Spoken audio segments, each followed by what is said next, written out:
They got a good blacksmith there can tinker yer up." "Is that so?" said Gordon interestedly. "Well, now, that's too bad, but perhaps as it can't be helped we'll have to forget it.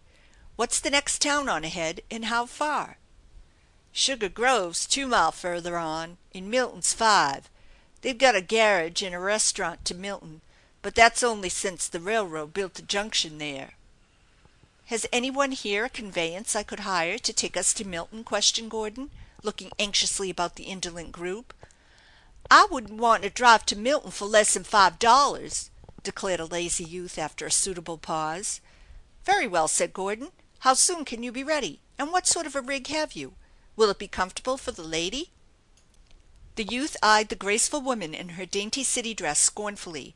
His own country lass was dressed far prettier to his mind, but the eyes of her, so blue like the little weed flowers at her breast, went to his head. His tongue was suddenly tied. "It's all right. It's as good as you'll get," volunteered a sullen faced man half sitting on a sugar barrel. He was of a type who preferred to see fashionable ladies uncomfortable.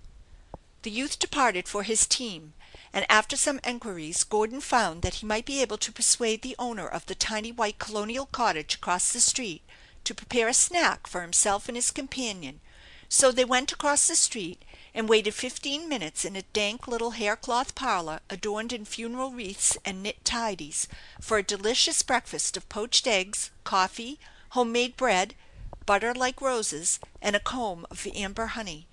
To each the experience was a new one, and they enjoyed it together like two children, letting their eyes speak volumes of comments in the midst of the old lady's volubility.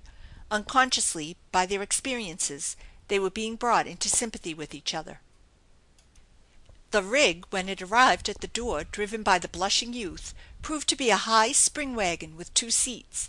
In the front one the youth lounged without a thought of assisting his passengers.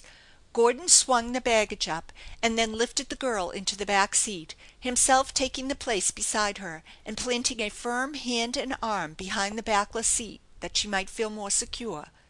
That ride, with his arm behind her, was just one more link in the pretty chain of sympathy that was being welded about these two. Unconsciously more and more she began to droop, until when she grew very tired he seemed to know at once. "Just lean against my arm," he said. "You must be very tired, and it will help you bear the jolting." He spoke as if his arm were made of wood or iron, and was merely one of his belongings, like an umbrella or a suitcase.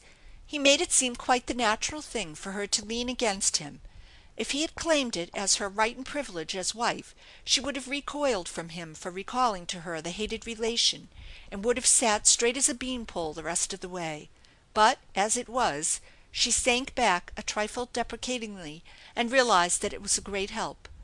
In her heart she thanked him for making it possible for her to rest, without entirely compromising her attitude toward him. There was nothing about it that suggested anything lover-like. It seemed just a common courtesy. Yet the strong arm almost trembled as he felt the precious weight against it, and he wished that the way were 10 miles instead of 5. Once, as Celia leaned forward to point to a particularly lovely bit of view that opened up as they wound around a curve in the road, they ran over a stone, and the wagon gave an unexpected jolt. Gordon reached his hand out to steady her, and she settled back to his arm with a sense of safety and being cared for that was very pleasant. Looking up shyly, she saw his eyes upon her with that deep look of admiration and something more, and again that strange thrill of joy that had come when he gave her the forget-me-nots swept through her. She felt almost as if she were harboring a sinful thought when she remembered the letters he had written. But the joy of the day, and the sweetness of happiness for even a moment, when she had been for so long a time sad, was so pleasant that she let herself enjoy it and drift, refusing to think evil of him now, here, in this bright day. Thus, like children on a picnic, they passed through Sugar Grove and came to the town of Milton, and there they bade their driver good-bye, rewarding him with a crisp $5 bill. He drove home with a vision of smiles in forget-me-not eyes, and a marked inability to tell anything about his wonderful passengers who had filled the little village with awe and amazement, and had given no clue to anyone as to who or what they were. End of chapter 9.